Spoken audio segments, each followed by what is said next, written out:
त्यांची जी कार्य आहे त्याचा अभ्यास आपण करणार आहोत. मग त्याच्यामध्ये आपल्याला पाहता येतं की स्वातंत्र्य लढ्यामध्ये सहभागी झालेल्या स्त्रियांची नावं मला सांगता येतात. स्वातंत्र्य लढ्यामध्ये स्त्रिया सामील झाल्या होत्या. त्यावेळेस कोणत्या स्त्रियांनी त्याच्यामध्ये सामील झाल्या?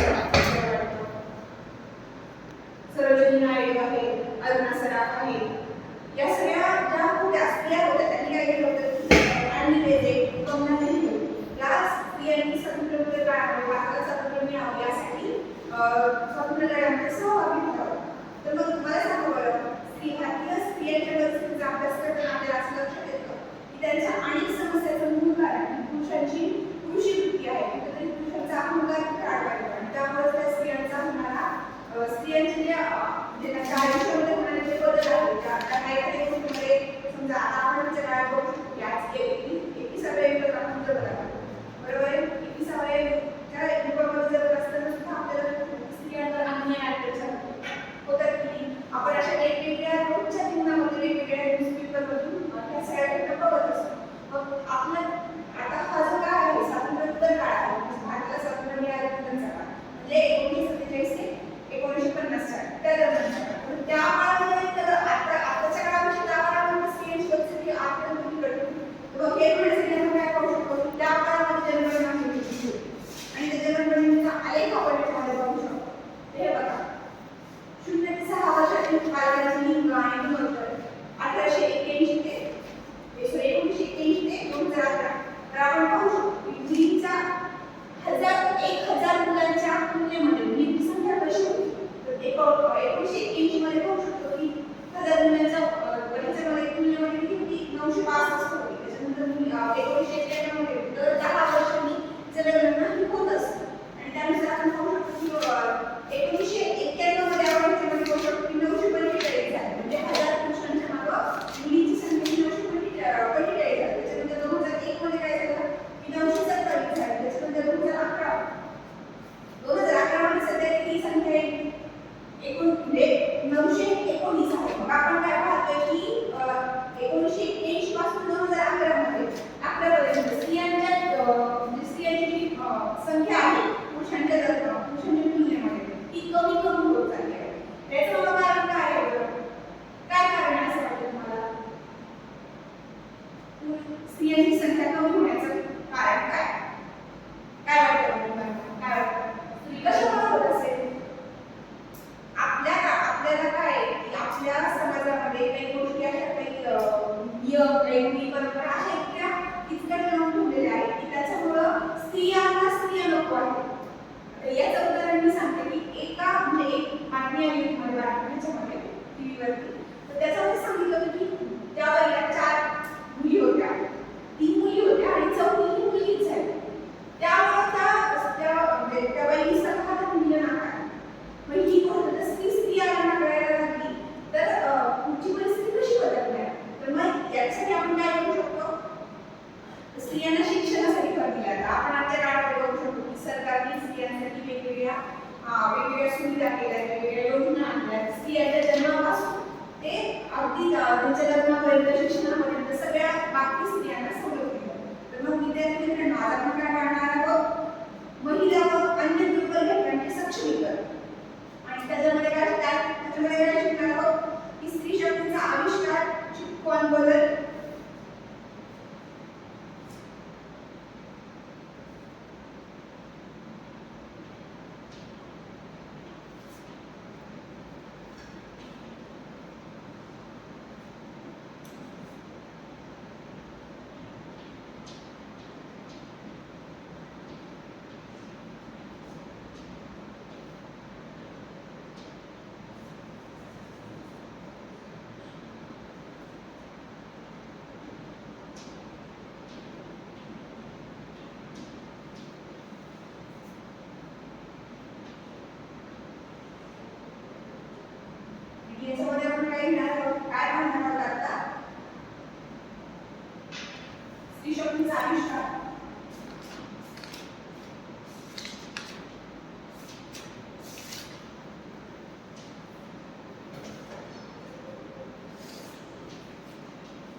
1 वगैरे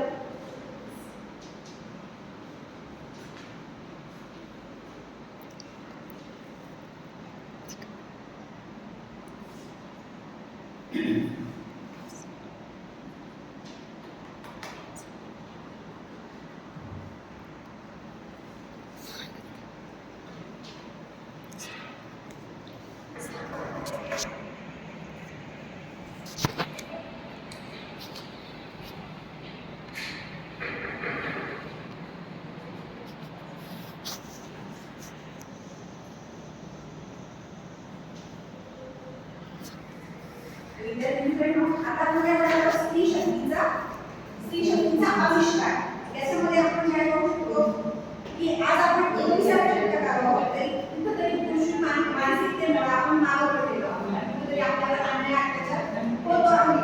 तर मग याच्यामध्ये काय झालेलं आहे चूक आणि माहिती एवढी संकल्पना त्या काळामध्ये स्त्रियांच्या बाबतीत होती. स्त्रियांना कुठले अधिकार किंवा स्त्रियांनी कुठे प्रगती करावं, स्त्रियांनी घराच्या बाहेर पडून स्वतःच काहीतरी असं निर्माण करावं अशा त्या काळामध्ये त्यांना प्राधान्य दिलं जात होतं. कुठेतरी पुरुष मानसिकतेचा तिचा प्रभाव झालेला आपल्याला जाणून मिळतो. तर आपण पाहू शकतो की परत गांधीजींच्या तत्त्वांवरती प्रेरित होऊन लोक हवे यांनी काय केलं भूदान चळवळीमध्ये स्त्रियांचा सहभाग घेतला. ही भूदान चळवळ म्हणजे काय भूदान म्हणजे काय भूदान चळवळ भूदान चळवळ तुम्ही सांगू शकता का? भूदान चळवळ भूदानचा अर्थ काय होतो? शब्दाचा अर्थ जमिनीचे दान जमीन जमीन दान करतात. मग हे कशामुळे विनोबा भावेंनी काय केलं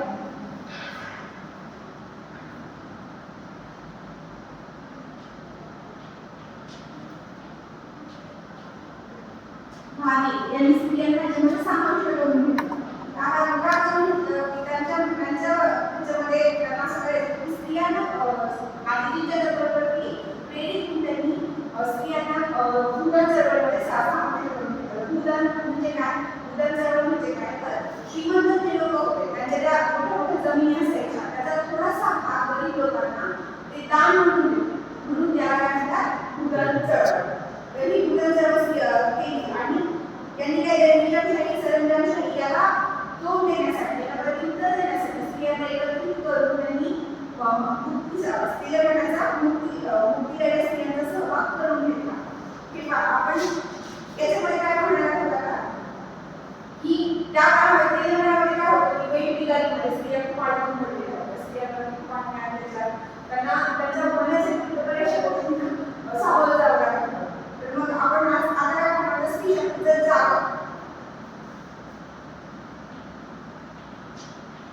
स्त्री शक्तीचं जागा म्हणजे काय बरं सांगा बरं.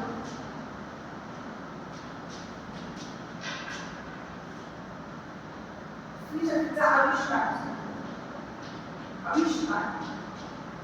याच्यामध्ये काय झालं स्त्री शक्तीचा आविष्कारामध्ये काय सांगायचं आपल्याला की त्या काळामध्ये काय होतं की जीवनावश्यक वस्तूंची टंचाई म्हणजे आपल्याला जीवन आवश्यक वस्तूंची टंचाईमध्ये काय झालं होतं एकदा काय मुंबईमध्ये दिवाळीचा सण आला होता. आपल्या समाजामध्ये दिवाळीचा सण आला होता आणि लोकांना म्हणजे काही जीवनावश्यक वस्तूंवरती बंधन त्याचा एक महागाई करून जे भाव वाढले होते ते इतर दुसऱ्या देशामध्ये किंवा दुसऱ्या राज्यामध्ये त्याचा साठा जो आपल्याला महाराष्ट्र आपल्या देशात उत्तरमध्ये येतो आपल्या राज्यात उत्तरमध्ये येतो इतर राज्यामध्ये सगळा साठा पाठवला गेला. त्यामुळे काय झालं की आता आपल्याला तिथं वेगळं इन्कम पडू लागलं आणि मग त्यासाठी काय झालं होतं की आणि दिवाळीच्या काळात जीवन आवश्यक वस्तूंचा टंचाई म्हणजे काय झालं की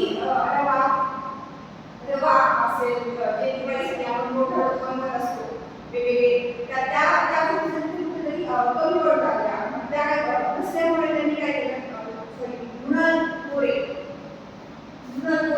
जे आहे त्या समाजवादी पक्षाच्या कार्यकर्त्या होता त्यांनी काय केलं स्त्रियांना संघटित केलं आणि हा आपला आहे ज्या वेळेला आपल्याला एखादी गोष्ट मिळते त्यावेळेस आपण काय करतो त्या गोष्टीसाठी प्रतिकार करतो त्याला विरोध करतो आणि तसंच मृणाल गोरे या समाजवादी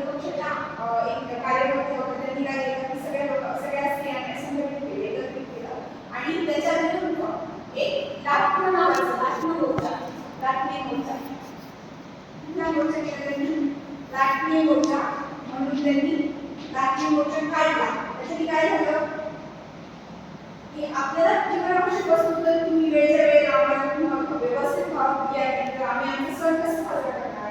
तर त्यासाठी त्याला काय एकत्रित आले. त्यांनी सरकारच्या विरोधामध्ये राष्ट्रीय मोर्चा केला आणि त्याच्यामध्ये त्याचं उत्तर त्याला आपल्याला प्रतिसाद म्हणजे काय झालं की सरकारने जे महागाईमध्ये वाढवलेले जे सगळे हे होते त्याचे रेट होते ते बघा आपण त्यामध्ये पाहू शकतो. तर असं पुन्हा कसं कशा पद्धतीने स्त्रियांना आणि स्त्रिया कशा पद्धतीनं या मोर्चामध्ये सहभागी झालेल्या आहेत. आणि याचाच आपल्याला उदाहरण म्हणजे स्त्री शक्ती संघटित झाल्यानंतर कुठल्याही गोष्टीचा प्रतिकार करू शकते किंवा एखादी गोष्ट म्हणजे माहितीच ठरवली तर सगळे आपण ज्यावेळेस स्त्री शक्ती एकत्र येते त्यावेळेस काहीही करू शकते. याचं उदाहरण आपल्याला मुळावरती जागृती होऊन आपण केलेलं जागृती. तर मग हे पाहत असताना अजून काय झालं तर मग चिपको आंदोलन. कोणाला माहिती आहे काय चिपको आंदोलन काय? चिपको आंदोलनाविषयी मला माहिती आहे का? कशा संदर्भात होते?